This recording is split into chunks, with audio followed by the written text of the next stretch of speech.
We are finally to the point where we can sweep the blade of our fork. That sweep by itself will end up looking like this.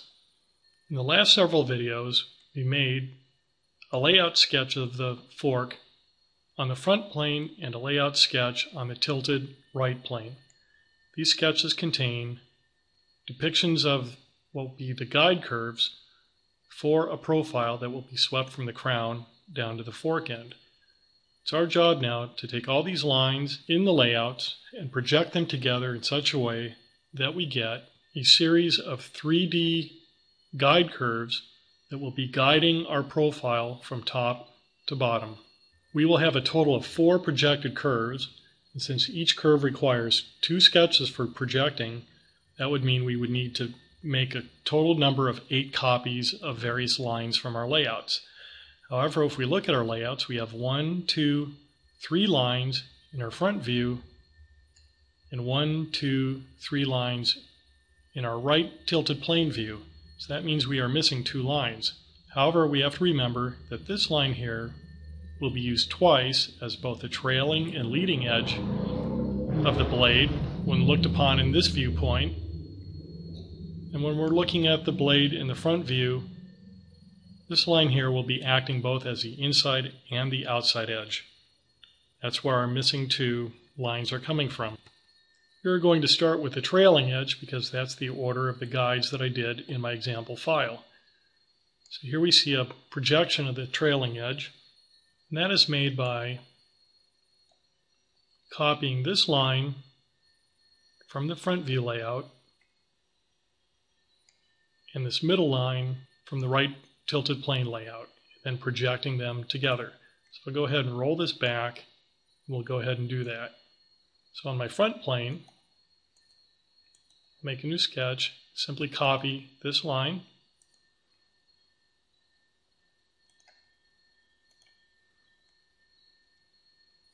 on my tilted right plane, I will copy this middle line. I'm going to hide my layouts.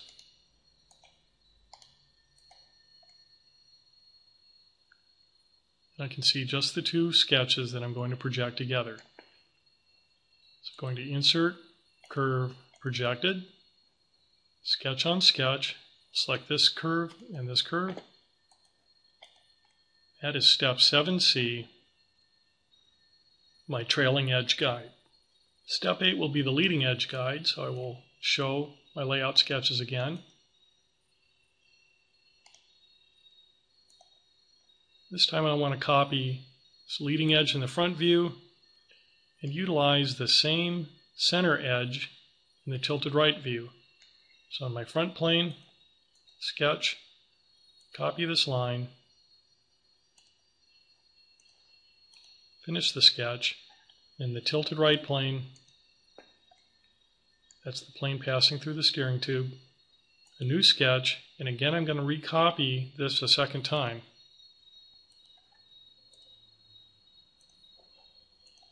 And finish the sketch. Now again I'll hide my layouts, and go to Insert, Curve, Projected, and now project these 2 sketches together, which gives me my leading edge guide. If I rotate this, so I'm looking at this from the tilted right plane, I see that these 2 edges perfectly line up with each other because of the fact that I was using the same guide curve from the tilted right plane in both cases. Step 9 will be the outside guide. Again, I will show my layout sketches on the front plane. This time what we want to do is copy the middle line from the front layout. And I need this line here and also the line that passes up to the top of where my profile would be. So there's a little straight line here I need to copy as well. Let me hide everything just to show that. So there's a straight portion and the curve here.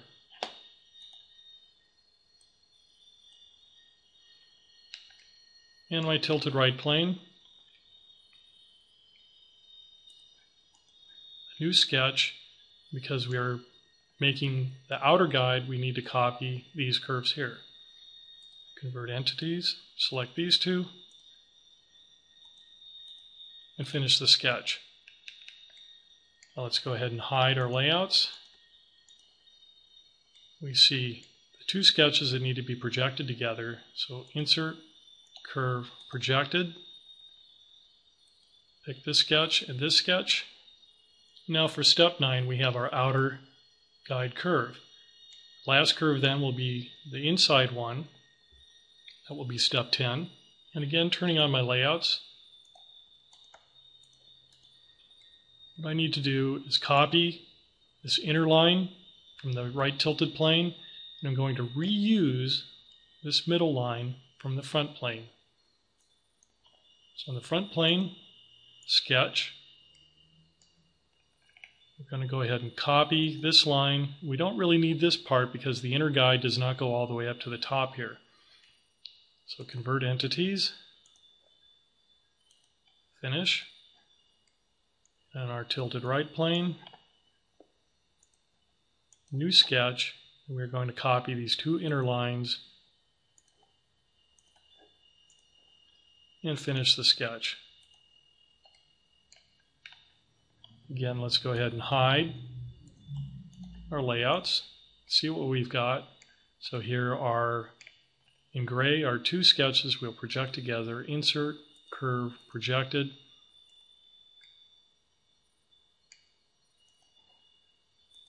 And that gives us step 10, our inside guide. So you see that actually goes pretty fast if you have your layout sketches all set up.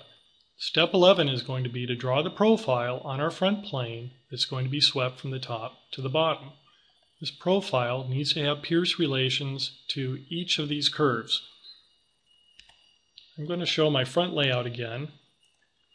You recall that what I did was put a placeholder into that layout that represented the four corners of my profile. I purposely did not draw the actual shape of the profile in this layout because I did not want to accidentally make the mistake of simply using convert entities to copy that profile into a new sketch that would be swept. The reason for this is that if we're going to sweep a profile using guide curves, the profile has to have pierce relations to each of the guides. That pierce relation tells SOLIDWORKS that the profile will be altered by the guides as it is going along its sweep. If instead we try to copy a profile from a previous layout, the shape and size of the profile would be locked by its relations to the original layout, and the guide curves cannot alter it. That means that the sweep will fail. So now is the time that I can draw my actual profile and make all my pierce relations. So let's start a new sketch on our front plane. And for this example, we are going to be drawing an oval cross section. The problem is if we use the actual ellipse tool to make our oval, we have a little bit of a problem in that SOLIDWORKS always expects an ellipse to be built in such a way that a line passing from this point to this point and a line passing from this point to this point always have to meet at perfect right angles. If we look at our placeholder diamond shape here, there's no reason why that can't happen. I'll just go ahead and make some coincident relations here. We see that this oval can perfectly fit on the four corners of the diamond. So what's the problem? The problem is this.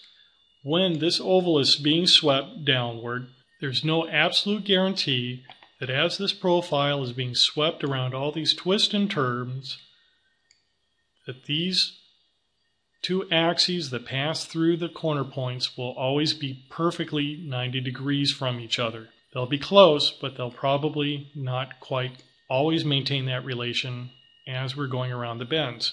I'll show an example here. First I'll go ahead and get rid of these coincident relations and turn them into pierce relations. I just deleted all my relations and I'll make a pierce from this point to this curve, from this point to this curve, from this point to the inner curve, and this automatically goes black even though I didn't make a pierce here because an oval is always symmetrical. Let's go ahead and finish this sketch. Go ahead and do a sweep. Pick our oval. We'll pick this outer curve as our actual path. See, it sweeps without a problem. Go to our guide curves. As soon as I add one guide curve, we see that the oval fails. Let's try deleting that guide curve and see if we can get this to work a little bit.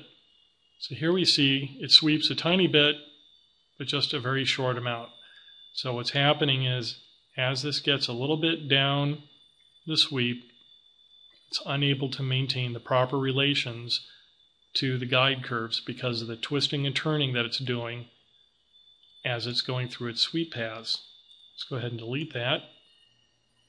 So then, how can I make an oval shape and get it to sweep down these guides if it's going to stop part way down? The trick then is to make a shape that can be altered freely by all four guides. So going back to our sketch, we're going to delete this oval or ellipse. What we're going to do, instead of using the ellipse tool, we're actually going to use the spline tool and draw a 4 pointed spline and close it back on the first point. Now we have something that looks like an oval. Now we can go ahead and pierce these corner points to our various guide curves.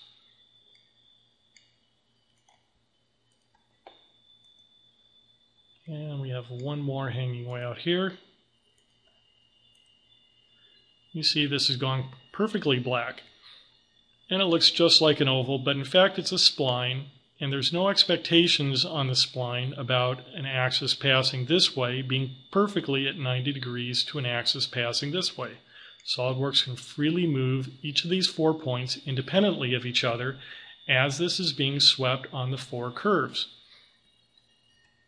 Now this is extremely important. Resist the urge to start playing around with the control handles. Maybe you wanted to have a flatter oval or a more pointy oval. The problem is, once you do that, SOLIDWORKS takes that as an input that it expects to try to maintain all the way down through the sweep, which locks its ability to adjust this oval shape as it's sweeping down, and likely what will happen is it will fail partway down the sweep. So just leave it alone, leave the handles in their gray positions, and just accept the way that this oval looks. So now I'm going to go ahead and finish the sketch, hide my layouts, just be left with my profile and my 4 guide curves. I'm finally ready to make my sweep.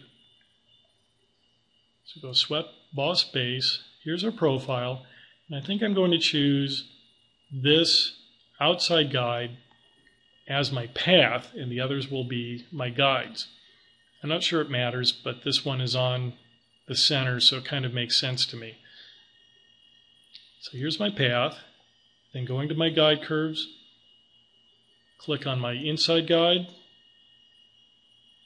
my leading guide, and my trailing guide. Finish that. Let's take a look at what we've got. We see this has made it all the way down to the bottom. And because it's gone through various twists and turns, the orientation of the bottom plane is a little bit unpredictable. If I go ahead and turn on my front layout again, we see in fact it didn't even quite make it down to the center of the axis, but the important thing is it made it past this line where we want to cut off our excess blade.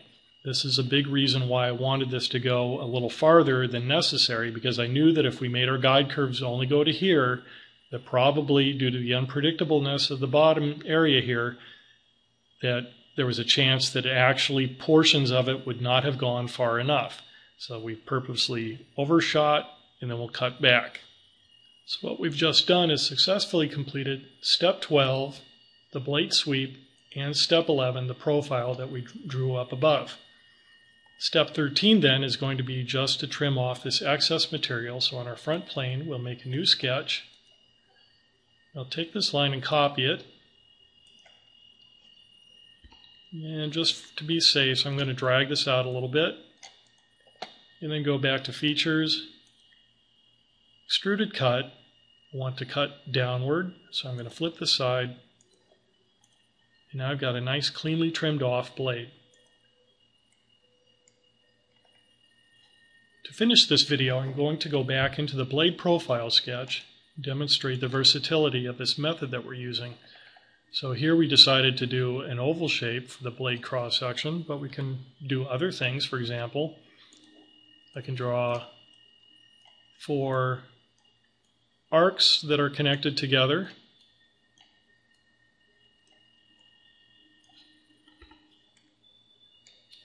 Let me go ahead and show my guide curves. And I can go ahead and pierce the corners of these arcs to my guide curves.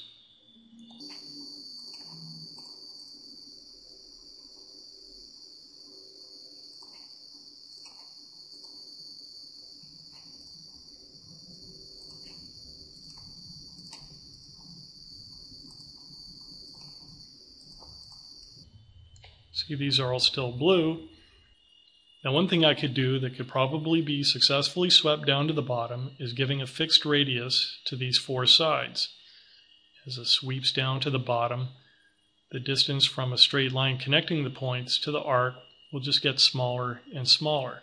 I probably want to avoid giving a dimension from the straight line to the arc, for example, and fixing a fixed amount of bulge, because as this gets smaller and smaller, that bulge will appear to be proportionally very large. So I'm going to go ahead and just add a radius to here. Let's make that about 40. Let's make that 50. And we'll go ahead and make all of these equal to each other. Go ahead and finish the sketch, and hopefully this will go ahead and sweep down, and we see that it has. So now we've got sort of a diamond shape with curvy sides. And we probably want to finish a shape like this off by putting some fillets on those sharp edges. So maybe something like 3 millimeters will do the trick.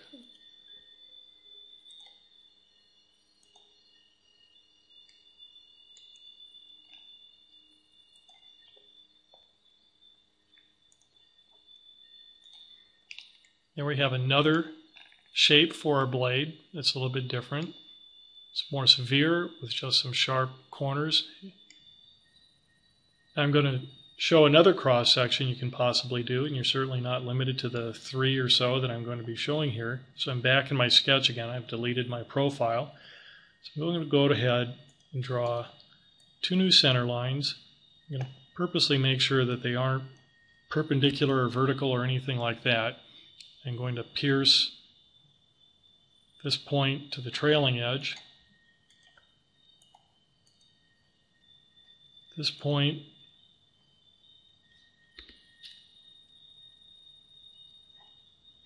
this point to the leading edge, this point to the upper guide, or rather outside guide, and this point to the inside guide. I have 2 lines that are crossing at what at the moment is 90 degrees, but there's no guarantee they will stay 90 degrees as we sweep downward. Now I don't need to see my guide curves anymore because I have the necessary pierces. So I'm going to just go ahead and hide that so I don't get confused. I'm going to draw a few curves around here using a series of arcs. So using 3-point arc, draw one here, draw one here, and make these 2 equal.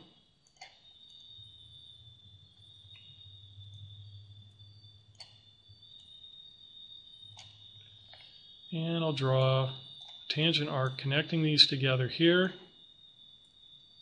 and here. Add some more relations, make these tangent here. So these are all tangent. I will make these 2 ends equal as well. And all I'm going to do is just add a coincident from this point to this arc, Coincident is okay now because we still are maintaining that pierce relation to our guide curves. So we are coincident to a point which has a pierce.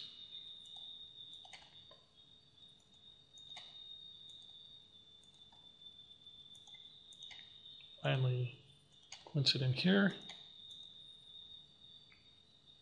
You see, I can kind of take and seesaw this around. So I'm going to add one more coincident relation just from one of these center lines to this line here. That orients everything, and I don't want to add any more relations, or it might create a situation where I cannot sweep all the way down. Now all I'm going to do now is just add a dimension to this edge, maybe make it about 3. Everything gets locked in black. So defining this radius ends up defining this radius. So here we have sort of a lens shape with just 2 sharp fillets on the edges. Go ahead and finish that. And we see we've successfully swept that all the way to the bottom. We didn't even have to add this fillet after the fact. It was already in the sweep. So another approach, of course, would be to have drawn just an upper curve and a lower curve and then added these fillets afterwards. But this way you get a completely predictable result because you know exactly what the width of this blade is going to be ahead of time, because if we just make sharp edges with an upper and lower curve and then add the fillets, of course the width of the blade gets slightly smaller. I'm going to try one more here. Go ahead and edit this again. And I'm going to leave my cross hairs here and delete my arcs. This time, actually I probably should have left them there, but oh well. I'm going to draw an arc here and an arc here and one like that and one like that. I'm purposely not making them tangent. This time again I'm going to go coincident. Let's go ahead and make these equal while we're at it. And make these equal. And now let's go ahead and add a coincident here and here, and here and here. And you can see that even though I made coincidences at all these 4 corners, I can still drag this around in all kinds of weird ways. So I need to find a way to lock this down but not overly do it so that this can make the sweep. I'm going to try adding a center line going across the center here, another one going across here. I'm going to make these equal to each other. Then I'm going to add one point at the midpoint of just one of the crossing lines, and I'm just going to make it coincident to one of these lines. And let's see what we've got here. So it's still a little bit crazy. So it looks like I need to make this point also coincident to this line. So let's go ahead and make it coincident to that vertical line. And now we see that I can move everything around, but it does so symmetrically. Hopefully we haven't over-constrained this so that it can make it through the whole sweep. So now I'm going to go ahead and add a radius here. I'll make that about 70. Make this about 30. Now you see I've got a boxy shape. And I was able to do this without having to have guide curves out in the corners here. I was still able to use my guide curves on these middle axes. So let's go ahead and see if this will successfully sweep.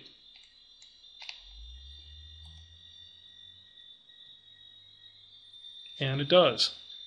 So I've actually seen forks like this that have this type of a profile, sort of a rectangle with curvy sides. And so you see again that if we know what we're doing here, we can have a very versatile setup with these guide curves and sweeps, and we can have just about any kind of cross-section that we want, as long as it has 4 sides to it. This is another case where I would probably add some fillets to these corner edges.